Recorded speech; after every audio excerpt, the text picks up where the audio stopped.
welcome to this edition of Pop and Scott Talk Baseball. This week, we're getting down 1 week left in the season. A lot of the playoffs are kind of set, but some of it is not. It's going to come down to the last game or two for some of these teams. Right now, we have Baltimore and Tampa have both clinched a spot in the playoffs, but neither one of them have clinched the winning of the division yet.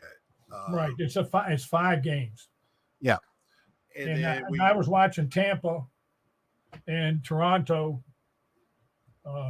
and Tampa had already scored 3 runs in the bottom of the first.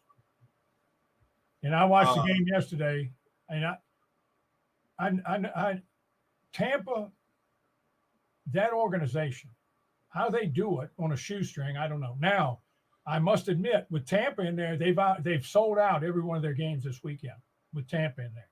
I mean, with Toronto in there. Yeah, but you gotta kind of look at it. I bet you they got the upper deck blocked off. But the thing is, they had Tampa had a lead. Toronto came back and got the lead because I'm rooting for Toronto because I want Baltimore to win the division. Right, me too. Tampa came back, and it was amazing because both closers blew it.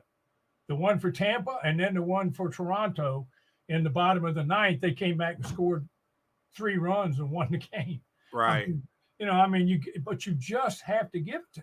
And they didn't have Lau. He fouled a ball off his kneecap Friday night and broke his kneecap. He's out for the year. Right. And Rosarina had a twinge or something in his quad, and he didn't play yesterday, and they still won.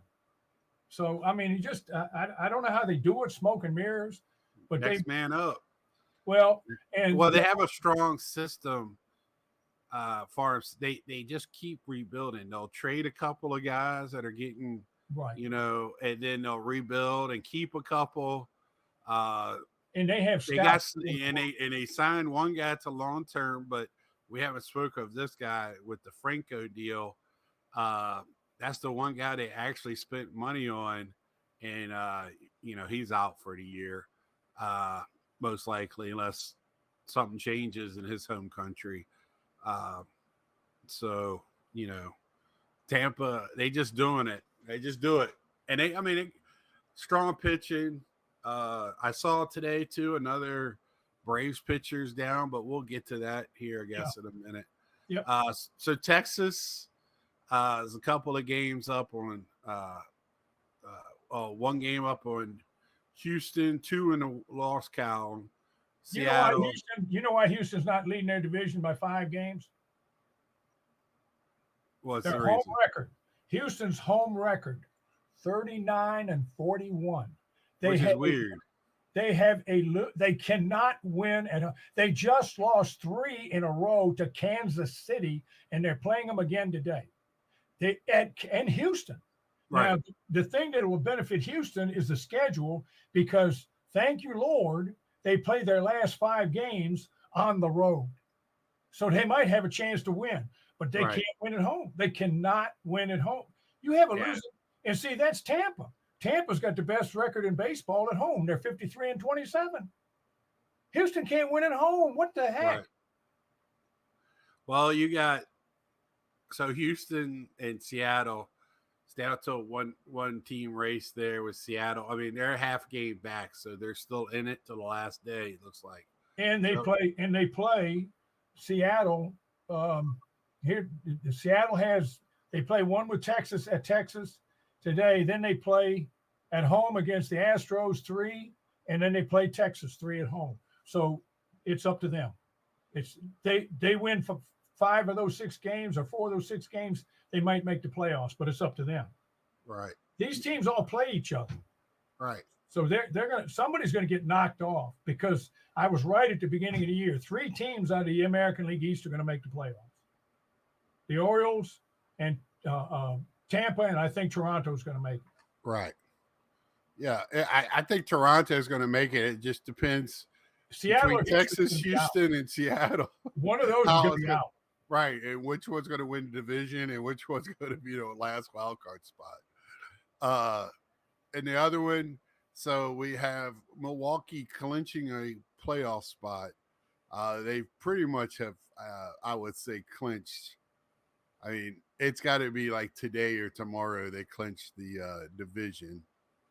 Um, Yeah, I Atlanta, want to apologize.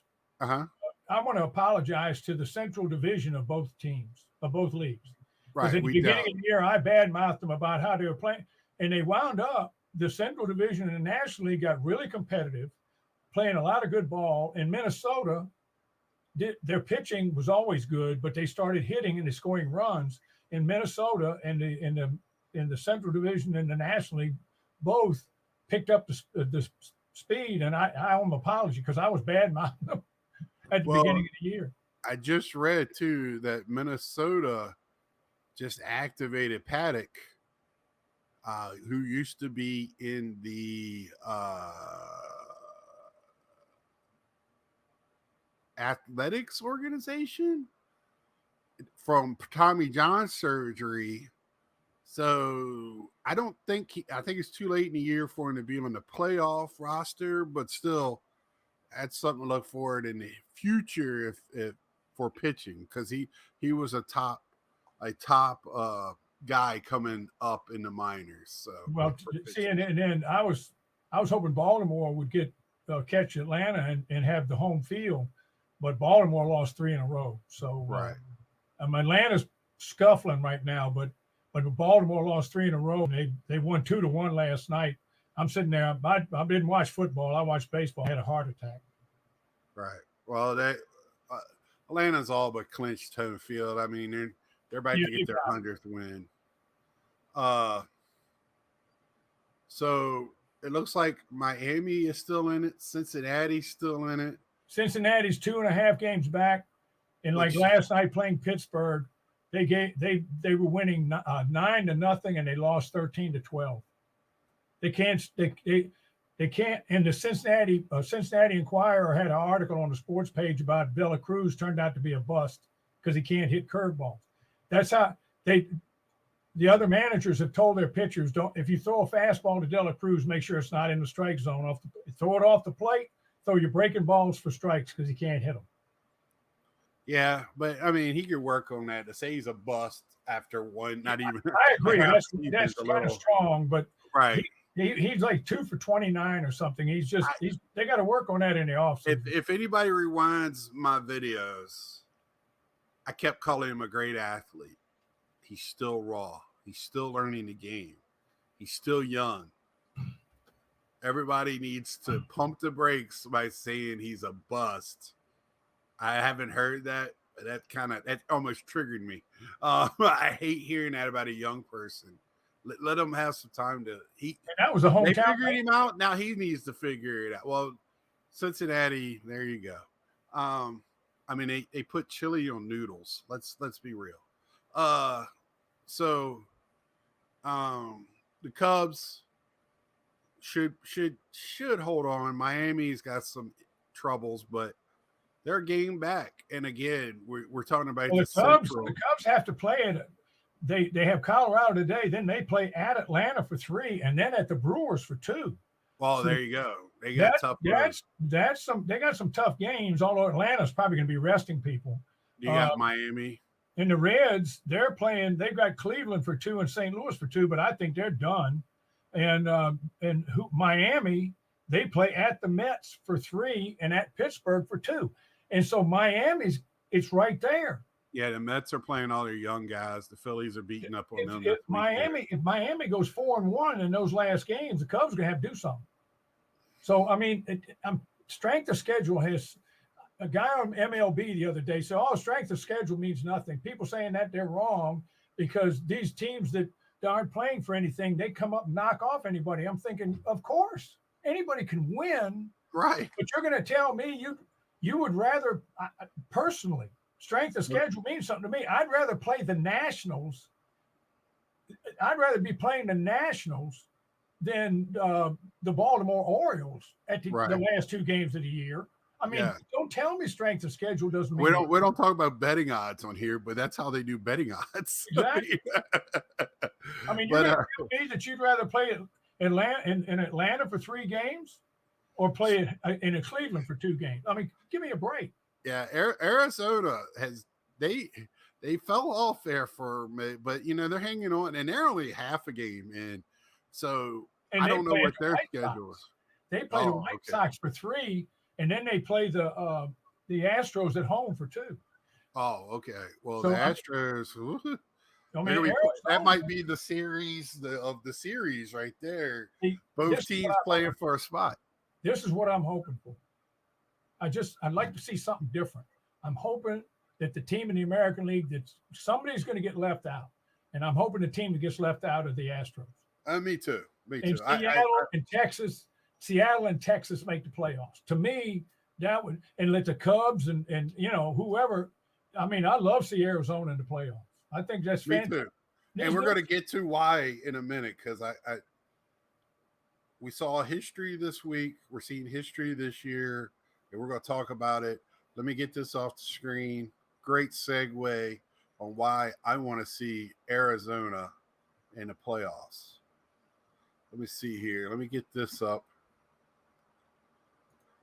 Oh, and one of the reasons the Padres are doing so bad, terrible this year, because they're 0-12 in extra inning games. They have not won an extra inning game all year. Wow, that's bad. They're 4 And games, that 4.5 games back, son. well, that tells you they're pitching. If they win 6 of them, they're probably in the playoffs. Right, but that's their pitching depth. That just shows how they're not very strong. Their bullpen, yeah. Right, and this is what I want to show was this man right here, Corbin Franklin Carroll. Okay, this guy, we might be seeing one of a future great here. Oh yeah. If he had an arm strength, right? If he had the arm strength of a mediocre outfielder, I would be all in, all in. But he's hit 25 home runs with 50 stolen bases, averaged 284, 152 hits, 109 runs. Man, what a prototypical. And I don't even think he's leading off in this lineup. I think he's batting third. He's 5'10", 165 pounds. And it hits for power. Yeah. Well, he just hits. 284 is not a bad average, especially for a rookie. Hands down, rookie of the year. Especially now, son, because you're never going to see anybody hit 360, 370, 350 again simply because batters, first of all, hitters don't train that way anymore. They try to, with the launch angles and everything. And the big reason is pitching. It used to be people pitch complete games, so you might get a couple of hits off a guy. But now, after the 5th or 6th inning, some guys coming in there throwing 98. You're just not going to see them. You're not going to see people hit anymore like that. It's just not going to happen. So 284 is a fantastic average. Yeah. I mean, he is just. What a piece for a team that's young. Not the greatest of places to play at there in Arizona, but doing it well in a ballpark and doing it for a team that nobody hears about. Doesn't get a lot of publicity. Pub, as the kids would say, just straight up balling. I would take him on my team. I know that. And he's fantastic. He's a dirt bag. He gets dirty in a white room. He is. He's one of those guys. That he create dust in a snowstorm. But. That's right. He's just one of those guys. And I wanted to show this to really talk about this, and also I don't know, because it's hard to say, is he one of the best rookies we've seen? I mean, because we've seen some great rookie performances. Judge, Pete Alonso, with home runs. But this guy's doing it with his feet and his bat, causing a ruckus, and also fielding. He's a great fielder. I just think he's a very good, complete all-arounder. Is this guy, out of all these rookies that we've seen, because none of them has followed up, right? Judge has been hurt. Pete's playing. He's still showing the power, but his average is down. He's gotten better in the field. Tatis with the drug problems, not but taking steroids. I should clarify that. Uh, these other guys, Soto falling off a tad bit, coming back this year, but doing it on a not a great team. Is this a guy that we can go put an asterisk by and say Hall of Famer, or is this a guy? I know we want to wait and see, but if we're going to put our money on a guy, is this the guy? Yeah, if you had to pick people in the early part of their careers that have the potential, I call it potential, to make the Hall of Fame, this kid is certainly. You never know, though. You don't know what's going to happen down the road. I mean, I remember when Giancarlo Stanton was a rookie with Miami, and I said, look at this dude. And, now in the last few years, he's having a good year this year, but he's been hit with so many injuries. He might still get 500, though. So but anyway, we're talking about just a pure baseball player. I don't think this guy will ever be a DH. He could later in his career. Yeah, when he's older. But man, he is just pure baseball player. A little bit of a throwback. Just does it well. And I love to see that. One other great thing we saw this week from a great player, great ambassador for the sport, international player, is Acuna in 40-40. I mean, of course, he's got more than 40 stolen bases, but he's got 60. Yeah. So, but what a feat. I mean, to do it this day and age with the testing and everything. And I know the bigger bags, and they're getting to cheat a little bit because they get to use the clock in their advantage to run on these pitchers. It's still being done. It still got done. And I mean, another great performance, probably hands down the National League MVP, I would imagine. There's 4 people in the National League. Well, this kid with Arizona, if this was a normal year, he'd be in the running. But he's going to be the rookie of the year. But he'll probably get MVP votes anyway. I wouldn't doubt that. But he's got you got Mookie. Yep. Yeah, you got Acuna. You got Mookie would win it any other year with a year like he's having. And you got and then you got what's his name? The guy from the Atlanta first baseman's got all the home runs. Oh, Olsen. Olsen's having a heck of a year with RBIs and home runs. And then, the first baseman for the Dodgers, the old Brave himself, Freddie Freeman. Freddie Freeman hit a 60-second double. I was watching the game last night before I went to bed. I turned it on and they started at 10 o'clock. He hit a 60-second double last night this year. Right. I mean, the guy he's phenomenal. And and he and Mookie Betts batting back to back. That's tough.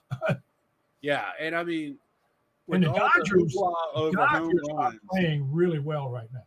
They are, and that's scary. I don't like to see it, but I still think the Phillies. I just got a feeling. Yeah, and they're just the Mets are giving them everything they can handle, and the Mets are playing their young boys, the young guys. But yeah, I really love the baseball this year because we're seeing, even though, yes, batting average, we're not seeing the 300s. Then it's not important anymore. Right. And we're not seeing, but we're still seeing hits. We're still seeing baseball being played at its purest level. I've seen a lot more bunting this year. I've seen a lot hitting run. I've seen when you don't follow the rules of the baseball, like of hitting your cutoff man where it hurts you, but I've also seen it where these teams do it right. I've seen baseball being played this year, and I've said it all year. I guarantee you when it comes down to the playoff teams, it's going to be the teams that put the ball in play and who scores with 2 outs. and who has the best bullpen. You've been crying that all year, and I cry who has the most runs with 2 outs. And the Orioles are right at the top with that, scoring with Right. 2 outs. Yeah, that is the year the Nationals in 2019, the year they won the World Series, they led all of baseball with scoring with 2 outs. Right. All of them. Now the Royals, when they did it, they did it with bullpen, yep, timely hitting, and putting the ball in play. It's going to come to that because I have been. I've said it. It used to be great pitching beats great hitting. Yeah. Right. And I say now, good pitching beats great hitting because we don't see hitting like we used to. Again, a lot of swinging from the heels, strikeouts are okay.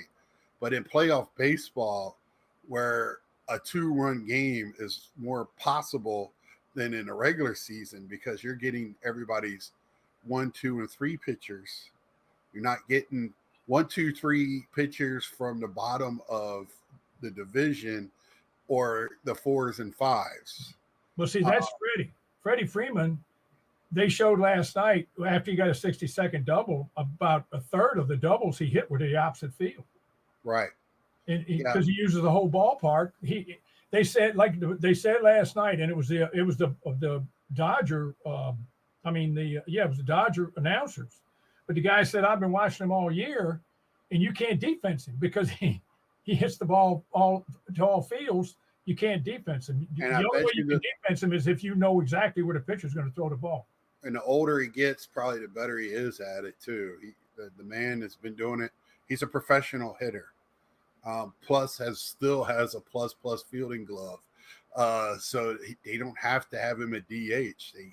They have a luxury of having a above average first baseman, which with him and then Mookie and then Freddie and then Muncy and the back to back and then the catcher.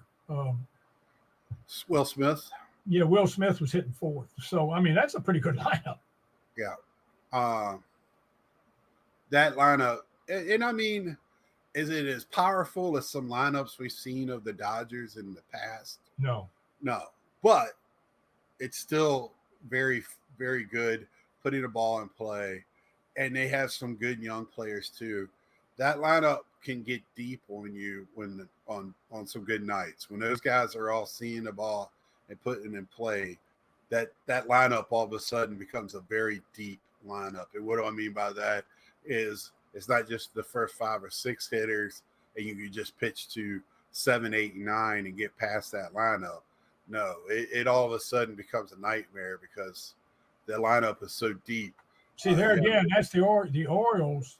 The bottom part of their lineup, they've been hitting the ball, and that's a part that you got to get some production out of the bottom half of your lineup. You just have to at this time of the year. Even if it's stretching out a pitcher, pitching 7, 8 pitches, making him battle, just the Anthony Rizzo, just don't give in. You're always filing pitches off. Yeah. I just Votto was good at that. Yeah, Votto. Well, great hands with the bat. I am, as you can tell, we're excited for the playoffs another week. And then we're going to be all about the playoffs. Yeah, next Sunday, I think, is the last game on the 1st. October 1 is the last day. Yes, the 2nd is no games in case I got to play that tiebreaker or whatever, a play-in game. So October 1, which is Sunday, I believe you would be correct. I could tell you real quick. Yep, Sunday. So we'll be good there. But we're going to be talking also. Let's take a minute and talk about a perennial playoff team, at least here in the last decade or two, is the Yankees. And I've talked about it before where they were even a little hard to watch this year. Hard to watch because I don't want to see them win, but hard to watch because it was almost like they given up. Like it wasn't wearing the pinstripes didn't mean anything anymore. I've seen a little change in them when they brought up some of these younger players, a little more fire. They've played better. But But that is the team we're going to talk about, a history field team with their own museum at the ballpark. But we're going to talk about the New York Yankees tonight. Take it away, Dad. All right. This is going to, I tried to condense that. First of all, I apologize to everybody because I got one of those colds I caught a couple of days ago. That's why I'm drinking some water. This is going to take just a few minutes because there's no way you can condense but so much with the Yankees. Some of these older teams, it's just hard. But here we go. All right, the New York Yankees, they play in the Bronx in New York City. And they're in the New York with the Mets. They were founded in 1903 when Frank Farrell and Bill Devery purchased the franchise rights to the defunct Baltimore Orioles, no relation to the current team, after it ceased operations, and used them to establish the New York Highlanders, also known as the New York Americans. And then in 1913, they became the New York Yankees. But they were the Highlanders or the Americans first. They played in a place called Hilltop Park. The team is now owned by Yankee Global Enterprises, a liability insurance company or limited liability company that is controlled by the family of the late George Steinbrenner. Steinbrenner purchased the team from CBS in 1973. When CBS bought that team, they were horrible owners. CBS was awful. They couldn't do much anything. All right. Brian Cashman is the team's general manager, and Aaron Boone is the team's field manager. The team's home games were played at the original Yankee Stadium in the Bronx from 1923 to 1973 and from 1976 to 2008. In 1974 and 75, the Yankees shared Shea Stadium with the Mets, in addition to the New York Jets and the New York Giants of the National Football League, because Yankee Stadium was being refurbished. Right. In 2009, they moved to the new Yankee Stadium that was constructed adjacent to the old Yankee Stadium, which was closed and demolished. The team is perennial. They among the I'm not going to say that because I can't. Among the leaders in MLB attendance. Arguably one of the most successful professional sports teams in the United States, the Yankees have won 20 American League East Division titles, 40 American League pennants, and 27 World Series championships. All of which are MLB records. The team has won more titles than any other franchise in the four major North American sports leagues, after briefly trailing the National Hockey League's Montreal Canadiens from 1993 to 1999. The Yankees have had 44 players and 11 managers inducted into the Hall of Fame, including many of the sport's most iconic figures in their history, such as Babe Ruth, Lou Gehrig, Joe DiMaggio, Mickey Mantle, Yogi Berra, Whitey Ford, Reggie Jackson, and Goose Gossage. More recent inductees include Mariano Rivera and Derek Jeter, who received the two highest vote percentages of all Hall of Fame members. Now, Rivera is the only Hall of Fame member to be voted in unanimously. One clown voted against Jeter. One idiot. Somebody voted against Babe Ruth. We talked about that the other night with me and my friend. Well, we're trying to figure out who voted against Babe Ruth. But see, that's a lot of these guys. They tick somebody off, and that's why they got voted against. But I mean, how in the Derek Jeter? How could he make anybody mad? He didn't do it. He was just a great player and a fine person. I mean, how in the world? I don't get it. How could you vote against him? Anyway, it's an unwritten rule that you don't get in on your first vote. And some of these writers are ridiculous with that. A lot of them are retired now. That's why you're not seeing it. Yeah. The Yankees are the fourth highest valued sports franchise in the world. They're fourth. They're right behind the third place Los Angeles Rams. They have an estimated value of approximately $6 billion. The team has garnered enormous popularity and has a dedicated fan base, as well as widespread enmity from fans of other major league teams. See, I'm a Yankee The hater. Rams are more expensive than them. Huh? The Los Angeles Rams are more expensive than them. Yeah, the Rams are more expensive. The Manchester United, the Dallas Cowboys, and I believe the New York Football Giants. Well, that's 5 teams. All right. Okay. Well, all right. Manchester United, Dallas, I think, is number 1, and Manchester United is number 3. The Rams are number 4. Or they're 3, and then the Yankees are 4, and then the Giants, the New York Football Giants, are 5. Okay. And then the 49ers are up there too. The National Football League, all of their teams, I mean, even the crumb teams, are way up there. I wonder if the Rams own that stadium in LA. That would probably do it. Their owner does. I would, yeah. Okay. That would make sense. Anyway, go ahead. The team's rivalry with the Boston Red Sox is widespread. One of the most well-known rivalries in all of North American sports. The team's logo is internationally known as a fashion item and is an icon of New York City and the United States. You see people in Japan, the Philippine Islands, England, Italy, Germany. I was in Germany. I worked for a German company. You did too for a while. But I went to Germany 3 times for them. You would see people walking around over there in New York Yankee hats. From 1903 through the 2022 season, the Yankees' overall win-loss record is 10,602 wins and 8,000 losses for a .570 winning percentage. In 1913 to 1922, for a short period of time, they shared the Polo Grounds with the Giants until they built Yankee Stadium. Finally, the Yankees started drawing more people to the Polo Grounds than the Giants did, and so they kicked them out of the Polo Grounds, and they went to Yankee Stadium.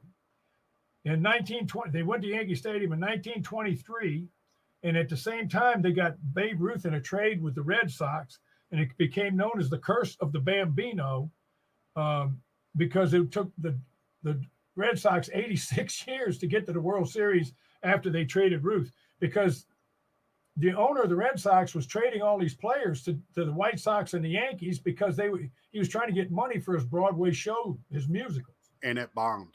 And they were bombing. So he got nothing. And the Red Sox fans got really I think also the story goes that the Playhouse caught on fire. Yeah. I'm not 100% sure on that, but I'm remembering that story that way. But go ahead. I'm sorry. No, that's fine. The Yankees lost the World Series in 21 and 22.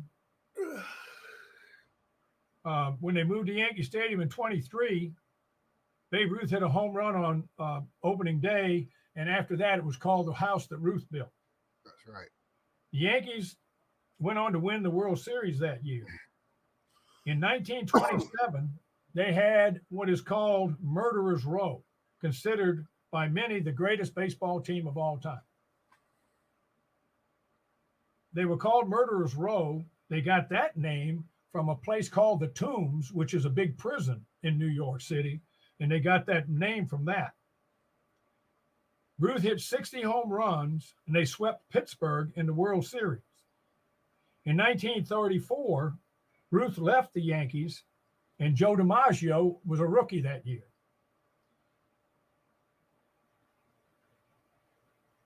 Gehrig was, and that's the year that Gehrig was diagnosed with ALS. In 1941, Joe DiMaggio had the 56 hit streak, the game hit streak, and Ted Williams hit 403 that year. And then, of course, we went to war in December, so 90% of the baseball players went in the military. In 1949, Casey Stengel became the manager of the New York Yankees, and this young kid came to play center field, a rookie named Mickey Mantle. In the 1950s, except for 1954 and 59, the Yankees were in every World Series. 54 was the one that I got to stay home the first game for. The Giants beat the Cleveland in 4 games. And in 59 is when the White Sox played the Los Angeles Dodgers in and they were playing in the old Coliseum because they hadn't built Chavez Ravine. And they in the left field, they had the left field screen, they had a screen up in left field because it was only like 265 or something like that down the line. So they couldn't allow home runs. You had to hit it over the screen. It was like the Green Monster, but it was a screen. Wally Moon was a left-handed batter who spent most of his career with the Cincinnati Reds. But what he did was he was traded to the Dodgers, and he stood in that year and in the World Series, he just batted left-handed, just punching that ball off that screen, and he'd get a single. He made a living punching that ball off of that left field screen. But anyway, the rest of those years, the Yankees won the World Series, or at least were in the World Series. They lost. Finally, my Dodgers beat them in 1955. That was highlighted by a magnificent catch. I think it was in the sixth game by Sandy Amorose in left field off Yogi Berra. And Johnny Padres pitched like a two-hitter in the last game to win 2-0. And they finally beat the Yankees. The Yankees beat them the next year in 56 when Don Larson in the fifth game pitched the perfect game. I came home and saw the last inning when I walked home from school. But anyway, in 1932, the World Series in 32, and we've talked about this when I did the Cubs, that was when supposedly Ruth called the shot, or the home run. But anyway, so the Yankees won the World Series in 49, 50, 51, 52, 53. They lost in 54, 55. I mean, they didn't go in 54. They lost in 55. They won in 56. They lost in 57 to the Milwaukee Braves.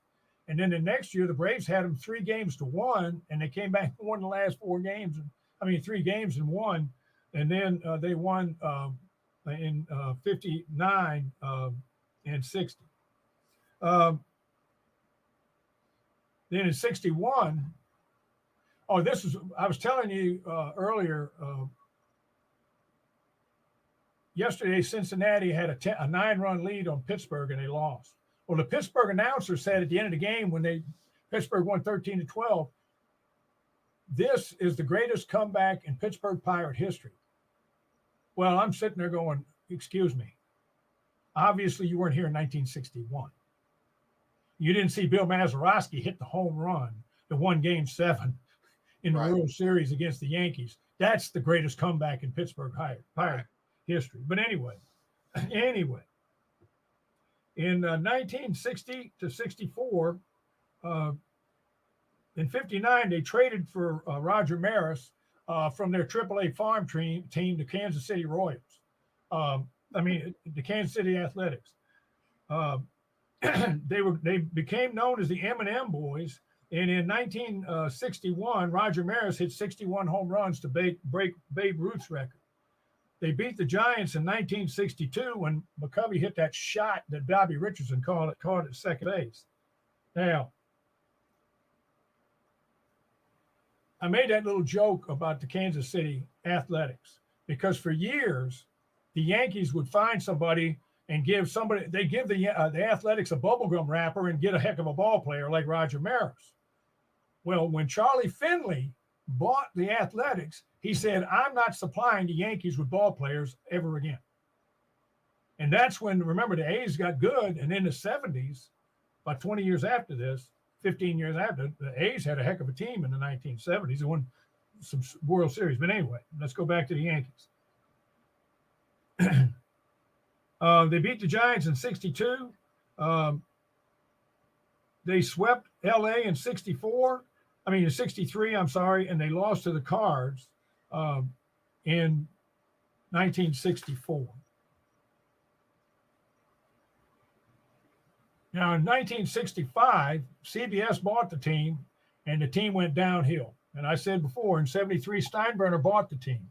In 74, they had Catfish Hunter as a free agent.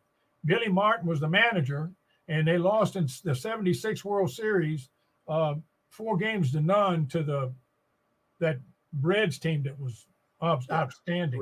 See, that to me, that team right there was close. I mean, if you say the 27 Yankees the best team of all time, that Reds team that beat the Yankees that year 4 games to none, that's a hard team to beat. 77, they got Reggie Jackson.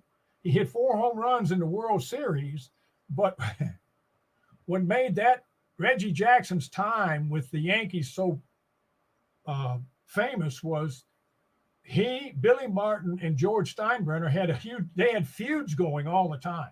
Yeah. And I think Billy Martin was fired 5 times and rehired and Billy Martin and Reggie Jackson got in a fight in the dugout. But anyway, in the 80s, it was the first decade that the Yankees went without 2 World Series wins since the 1910s. That's how good that organization was. But in 1984, on the 4th of July, Ron Guidry threw a no-hitter. So that was one. In the early 90s, these youngsters named Jeter, Posada, Pettit, Mariano Rivera, and David Cone, they got them, and they started winning again. And that was what they called Posada, Jeter, Pettit, and Mariano the core 4. Yeah, they came up through together. Those great teams, yeah. They won the World Series in 96, 98, 99, and 2000. Then from 2008 to 16, they won the World Series in 2009, and then they didn't do anything since 2009. They've been in the playoffs, but they haven't won a World Series. Today, they've got Garrett Cole, Rizzo, Stanton, and Judge, of course, who hit 62 home runs last year. And Jeter retired after the 2014 season. So, and they got a young phenom that got to get Tommy John surgery. Jason Dominguez. Yes, and he was Martian. He was tearing it up, and he got hurt. That young man is huge. He put together like Lou Ferrigno. Well, he's another Judge. Yeah, but we still have. It's a wait and see on him too. But hopefully the best. But they got a potential with Peraza, him, and Volpe of some good young talent. Also the catcher. They got some young talent on that team. They're doing a little building. The Yankees are changing a little bit of trading and building a little bit. Well, a few years ago, they're running. The money ain't they ain't got all the money. So. Well, George Steinbrenner, when he got the Yankees and they had free agency, he didn't care how much he spent. He went over the luxury tax every year. He didn't care. He wanted to win. Right. His sons aren't like that.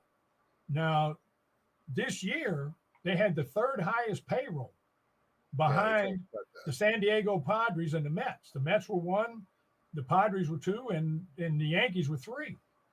And,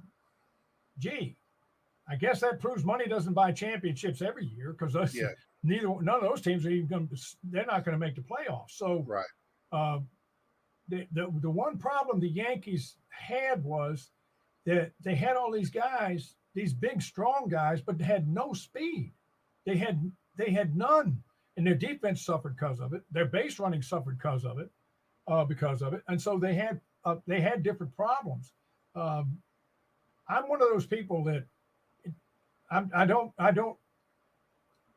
In every sport except ice hockey, I have a team I root against, and I root against that team as much as I do root for the team I do like. But in ice hockey, I really don't. I love the Capitals, and then the other teams. When the games start, I pick one and I root for that team in that game. But if I had a team in the ice hockey that I didn't like for a while, it was the Penguins because the Caps couldn't beat them. I mean, the Penguins knocked them out of the playoffs every year. But in baseball, I was a Brooklyn Dodger fan when I was a kid. So naturally, I wasn't a big fan of the Yankees. I didn't even care about the Giants because they weren't a threat. I mean, but the Yankees were in the World Series every year. And so I have a tendency to root against teams that win a lot. Let's be fair. Your father rooted for the Yankees, and y'all two like to have a little rivalry. Let's be honest. Yeah. Well, Dad wasn't the only one. Dad was a Yankee fan. I was a Brooklyn Dodger fan. Right. Dad, I'm a UVA. I'm a fan of UNC. UVA. And I was, he knew Dean Smith personally. Yeah, I know. So he loved, I mean, North Carolina, he bled North Carolina blue. Yeah. And I went over to his house one time on a Saturday and I was doing some chores around the house. And when I finished, I went inside and he said, "Son, you going to stay and watch the basketball game?" And I said, "Well, sure, Dad." And your grandmother walked in from the kitchen and she said, "Who's playing?" And he said, "Oh, Virginia's playing North Carolina." She looked at us and said, "One of you is leaving. I don't care which one it is. I'm not going to listen to it." So I kissed her and said, "Bye, Mom. See you next week, Dad." And I left because he and I get into it over North Carolina and Virginia. So, I mean, we had those little rivalries. And well, I mean, you kind of carry. My dad, me and you carry the tradition on a little bit too. I mean, I'm a Cowboy, yep, you're a Redskin. Yep, I'm a Washington fan. You're a Cowboy fan. You know, I'm a Nationals fan, and you're a Mets fan. Although like I said last week, I can root for them. I root for the Nationals too. I got because the Mets. I rooted for the Dodgers, and they left New York. So when the Mets came, I tried to root for the Mets because I wanted to root for the National League team in New York City. Right. But the Mets were so bad, I started rooting for Pittsburgh because I loved Clemente. And that team that Pittsburgh had with Dick Groat and Mazeroski and Bob Friend. And I mean, it was just an outstanding team. And then later on, Pittsburgh had Manny Sanguin and, you know, all those. They're one of the first teams to start incorporating a lot of Latin ball players. And they had Manny Sanguin was behind the plate.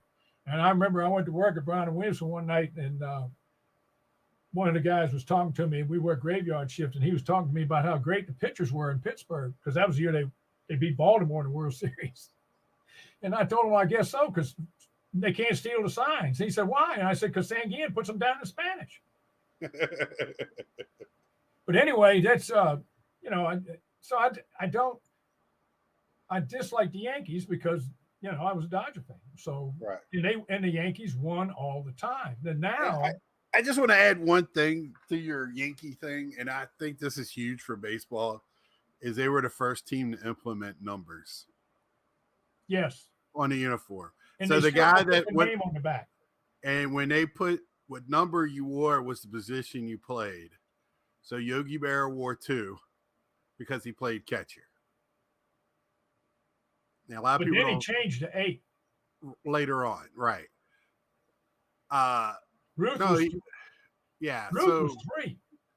Right. Yeah. Well, maybe they didn't wear them. No, because Ruth was 3. Yeah, I thought they did. I thought I read somewhere, but they might not have. But anyway, they were the first team to put numbers on their uniform. And I thought that was because that way you can keep track of better in the scorebook. So I thought that's always been an interesting tidbit for me in the Yankees. And they have not changed their uniform. And it won't. You're not going to see. It's iconic. I don't think you'll. You know, they might do a. You know, I like to see them go to Williamsport to see if they wear something different for that game. But you know that. Doing the Yankees, hate them, love them. I don't think there's any in between when it comes to the Yankees. But that's how iconic they are. I mean, you're going to fall one side or the other. And like you said, they're a team that transcends baseball. They're well known everywhere in any walk of life. You say you probably can go to another country and get in a cab, and the cab driver is going to probably, if you say you're an American, they're going to say New York Yankees. Yeah. So, you know, well, three of my old friends at church are huge Yankee fans, and I've been talking to them this year. They want to fire everybody and start over again. I told them, well, you can't do that. I mean, it's Judge ran into the wall and hurt his toe. That's how can you blame that on the manager? I mean, come on. Yeah, they were in the playoff picture until he got hurt. Some of the moves they made, this year, probably, and also, like you said, they're trying to go, like we were talking, the pitching didn't come up. They had some injuries. Rodon has not done anything. They have some misses right now. They're Right. uh Garrett Cole he's pitched up to his ability, right, but he but can't nobody pitch else every has. day. Right, And then one kid threw a no hitter, and that's the only good game he had in about 2 right, months. right. And I mean, so not everything you do is going to be a perfect move. And also, they got to get rid of some contracts to get younger. And I think they're moving in the right direction. Because they just can't trade players because all their guys make $100 million. So it's And they're tough. getting older, Tough so to who trade. wants them? Right. They're all DHs. So we'll see. Somebody said something to me. They wouldn't be surprised if Pete Alonso was a Yankee next year, but that would make me throw up in my mouth. But I don't think that's uh, what.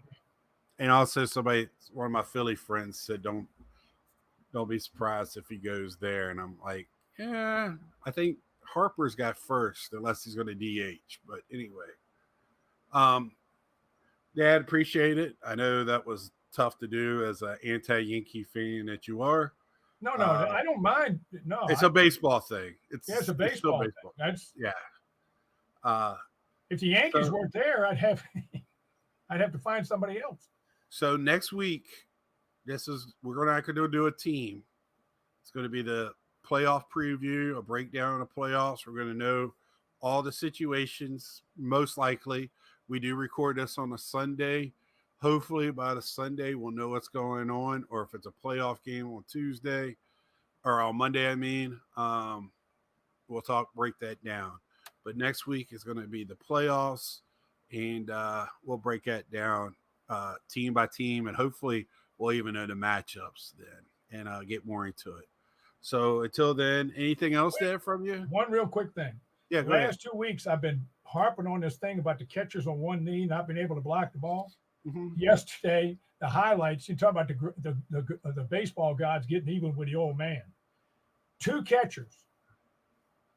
One was on a knee and the other one was in his crouch, but they blocked the ball like you're supposed to, and the ball hit the chest protector and went sideways. The ball bounced about 3 feet in front of home plate, came up high and bounced off, and they went side. So it still happened. So right. I said, well, there you go. He's trying to make the baseball gods are making the old man look stupid.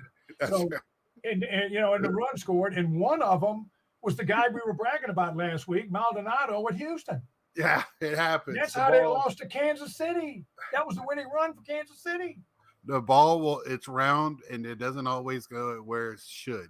But I mean, it's it was. And Maldonado is built like a brick wall, so it's kind of weird. He looks like a tank.